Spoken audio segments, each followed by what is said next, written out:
जय हिंद। नमस्कार दोस्तों, स्वागत है आपका हमारे यूट्यूब चैनल ट्रेपेजियम क्लासेस में। दोस्तों, इससे पहले अपन ने पढ़ा था कि जो निर्जीव वस्तुएं होती हैं वो कौन कौन सी होती हैं। इसके अलावा और भी पढ़े थे हमने सजीव वस्तुएं, निर्जीव वस्तुएं और प्राकृतिक वस्तुओं के बारे में। लेकिन हम इस वीडियो में पढ़ेंगे कि सजीव वस्तुएं तथा निर्जीव वस्तुओं में अंतर क्या होता है दोस्तों। तो चलो देखते हैं कि सजीव वस्तुएं और निर्जीव वस्तुओं में अंतर कौन कौन से होते हैं। तो पहला पॉइंट है सजीव वस्तुएं। तो इनकी जो आकृति एवं आकार होते हैं वो क्या होते हैं, निश्चित होता है। सजीव वस्तुओं का जो आकार होता है और आकृति होती है वो निश्चित होती है। और निर्जीव वस्तुओं की बात करें तो निर्जीव वस्तुओं में क्या होती है, जो आकृति होती है तथा आकार दोनों अनिश्चित होते हैं। इसके अलावा क्या है, नेक्स्ट पॉइंट है सजीव अपना भोजन स्वयं ग्रहण करते हैं और जो निर्जीव वस्तुएं होती हैं वो क्या है, निर्जीवों को भोजन की आवश्यकता नहीं होती है। ठीक है। नेक्स्ट है थर्ड पॉइंट, इनमें श्वसन की क्रिया होती है। जो सजीव वस्तुएं होती हैं इनमें श्वसन की क्रिया होती है और जो निर्जीव वस्तुएं होती हैं इनमें श्वसन की क्रिया नहीं होती है। नेक्स्ट है आपका फोर्थ पॉइंट, इनमें आंतरिक परिवर्तनों द्वारा वृद्धि होती है। जो क्या है, सजीव वस्तुएं होती हैं इनमें आंतरिक परिवर्तनों द्वारा क्या है, वृद्धि होती है। और जो निर्जीव वस्तुएं होती हैं इनमें बाह्य कणों के द्वारा क्या होता है, जमने से, बाह्य कणों द्वारा जमने से वृद्धि होती है। नेक्स्ट है आपका फिफ्थ पॉइंट, इनमें संरचनात्मक एवं क्रियात्मक उपापचयी क्रियाएं सदैव होती रहती हैं। जो सजीव वस्तुएं होती हैं इनमें जो संरचनात्मक एवं क्रियात्मक उपापचयी क्रियाएं हैं ये सदैव होती रहती हैं। और जो निर्जीव वस्तुएं होती हैं इनमें जो उपापचयी क्रियाएं हैं वो नहीं होती हैं। ठीक है दोस्तों। नेक्स्ट क्वेश्चन है आपका कि कोशिकाएं एवं ऊतक। कोशिकाएं किसे कहते हैं एवं ऊतक किसे कहते हैं। सभी सजीव प्राणी एक छोटी इकाई के बने होते हैं। हम जानते हैं कि जो सभी सजीव प्राणी होते हैं वो क्या होते हैं, एक छोटी इकाई के बने हुए होते हैं। और जिसे कोशिका कहते हैं, जिसे क्या है, हम कोशिका कहते हैं।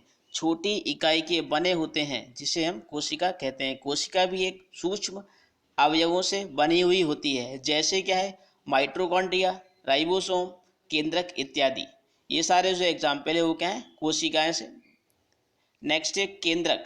केंद्रक कोशिका का एक प्रमुख अवयव है। जो केंद्रक होता है वो क्या है, कोशिका का एक प्रमुख अवयव है। इसका रासायनिक संगठन जिसे डीएनए कहते हैं, जो क्या है, इसका एक रासायनिक संगठन जिसे क्या है, डीएनए कहते हैं। जो डीएनए होता है इसका जो फुल फॉर्म होता है डीऑक्सी राइबोस न्यूक्लिक एसिड कहते हैं।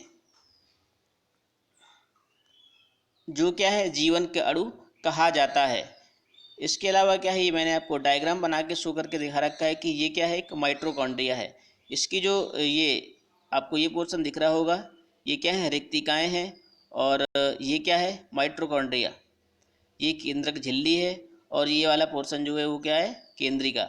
इसके अलावा क्या है, ये केंद्रिका झिल्ली है, ये आपको दिख रही है डॉट डॉट लाइन, ये क्या है, केंद्रिका झिल्ली। इसके अलावा क्या है, ये स्टार का साइन दिख रहा होगा आपको, ये क्या है, तारका है। ठीक है।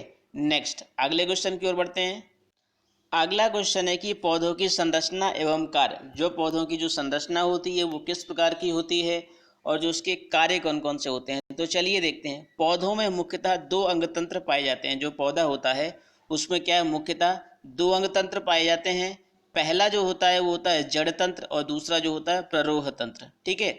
हम पहले बात करेंगे जड़ तंत्र के बारे में।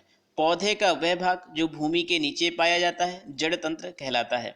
ये मुख्यतः क्या है, दो प्रकार की होते हैं। जो जड़ तंत्र होते हैं, जो क्या होती हैं, कितने, दो प्रकार की होती हैं। इसमें जो जड़ें होती हैं, पहली जो जड़ होती है मूसला जड़ होती है और नेक्स्ट जो होती है दूसरी रेशेदार जड़ तंत्र होती है। ठीक है। नेक्स्ट हम बात करेंगे मूसला जड़ तंत्र के बारे में। तो इस प्रकार के जड़ तंत्र में क्या है, एक मुख्य जड़ होती है जो भूमि के अंदर, इस मुख्य जड़ से अनेक सभी शाखाएं निकलती हैं। मतलब जो एक मूसला जड़ होती है, इस प्रकार के जड़ तंत्र में एक मुख्य जड़ होती है। भूमि के अंदर इस मुख्य जड़ से अनेक सभी कोशिकाएं निकलती हैं और ये शाखाएं पुनः विभाजित होकर विशाल रूप ले लेती हैं, एक जाल बना लेती हैं, एक जाल टाइप का बना देती हैं। जैसे क्या है, जो अमरूद का पेड़ होता है और मटर के पेड़ होता है और सरसों के पेड़ होते हैं, इनमें क्या है, मूसला जड़ तंत्र पाए जाते हैं। ठीक है। नेक्स्ट है आपका, ये आपको एक एग्जाम्पल यहाँ पे मैंने डायग्राम के द्वारा शो कर रखा है, ये आप देख लेना। नेक्स्ट है आपका कि रेशेदार जड़ तंत्र। जो सेकंड है आपका रेशेदार जड़ तंत्र किसे कहते हैं। कुछ पौधों में क्या है, मुख्य जड़ नहीं होती है। इसके स्थान पर अनेक रेशे जैसी जड़ें पाई जाती हैं जो भूमि की ऊपरी परत में ही क्या है रहती हैं, जिसे क्या है रेशेदार जड़ें कहा जाता है। जैसे क्या है गेहूं, मक्का इत्यादि में जो जड़ पाई जाती है वो क्या होती है रेशेदार जड़ तंत्र कहलाती है। इसके बाद है आपका नेक्स्ट है कि जड़ों के कार्य। जो जड़ होते हैं जड़ों के क्या क्या कार्य होते हैं, तो जड़ों के कार्य के बारे में कुछ इंपॉर्टेंट पॉइंट्स हम डिस्कस करेंगे।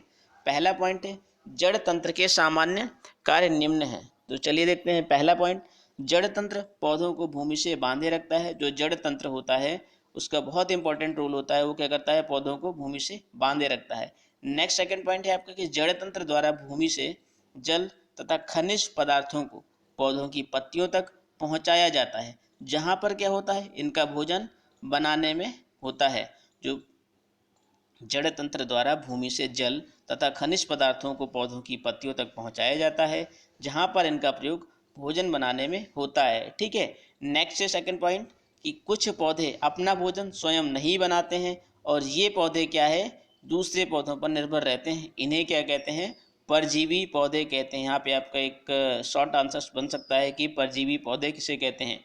तो आपको लिखना होगा कि जो कुछ पौधे अपना भोजन स्वयं नहीं बनाते हैं और ये दूसरे पौधों पर निर्भर रहते हैं, इन्हें क्या कहते हैं परजीवी पौधे कहते हैं। जैसे क्या है एग्जाम्पल अमरबेल इत्यादि। अमरबेल का जो पेड़ होता है वो क्या होता है एक दूसरे पौधे पर क्या होता है निर्भर रहता है। नेक्स्ट है फोर्थ पॉइंट है आपका कि जड़ द्वारा मिट्टी के कणों को बांधे रखा जाता है, जिसे क्या है मृदा का क्षरण नहीं होता है। मतलब जो जड़ तंत्र द्वारा मिट्टी के कणों को बांधे रखा जाता है, जिससे जो मिट्टी है उसका क्या है क्षरण नहीं होता है। नेक्स्ट है आपका फिफ्थ पॉइंट है कि कुछ जड़ें ऐसी होती हैं जिनमें पौधे द्वारा तैयार किया भोजन संचित नहीं होता रहता है और ये जड़ें रूपांतरित जड़ें कहलाती हैं। ठीक है। जैसे क्या है गाजर, मूली, चुकंदर इत्यादि की जो जड़ें होती हैं ये क्या होती हैं रूपांतरित जड़ें कहलाती हैं। नेक्स्ट है इसके बाद आपका कि जो सरल पत्ती एवं संयुक्त पत्ती किसे कहते हैं तथा पत्तियों के कार्य बताइए। तो चलिए देखते हैं कि जो पत्तियां होती हैं वो कितने प्रकार की होती हैं और पत्तियों के जो कार्य होते हैं वो कौन कौन से होते हैं।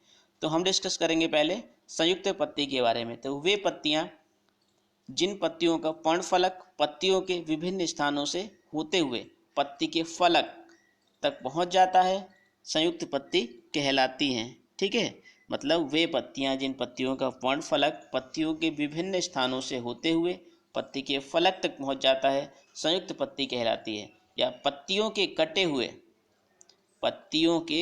हुए प्रत्येक फलक के खंड को क्या है पर्णक कहते हैं। अभी मैं डायग्राम के माध्यम से आपको समझा दूंगा। ठीक है। इसके बाद क्या है सेकंड है आपका कि सरल पत्ती। पहला जो था वो संयुक्त पत्ती थी और दूसरी जो है वो सरल पत्ती। तो ये पत्तियां पेड़ के तने से एक ही स्थान से निकलती हैं। जो सरल पत्ती होती हैं ये पत्तियां पेड़ के तने से एक ही स्थान से निकलती हैं। इन पत्तियों में एक ही फलक होता है जिसे क्या है अचिन्ह कहा जाता है, सरल पत्तियां कहलाती हैं। ये जो पत्तियां होती हैं वो क्या कहलाती हैं सरल पत्तियां कहलाती हैं। इसके बाद है आपका कि पत्तियों के कार्य। पत्तियों के कार्य कौन कौन से होते हैं। तो चलिए देखते हैं कि पत्तियों के कार्य कौन कौन से हैं। पहला पॉइंट है कि पत्तियों में हरित लवक पाया जाता है। जो पत्तियां होती हैं उसमें क्या है हरित लवक पाया जाता है, जिसकी सहायता से प्रकाश संश्लेषण या फिर बोले तो फोटोसिंथेसिस की जो क्रिया होती है रिएक्शन होती है और पौधे अपना भोजन बनाते हैं। ठीक है। नेक्स्ट पॉइंट है आपका कि पत्तियों में रंध्र पाए जाते हैं।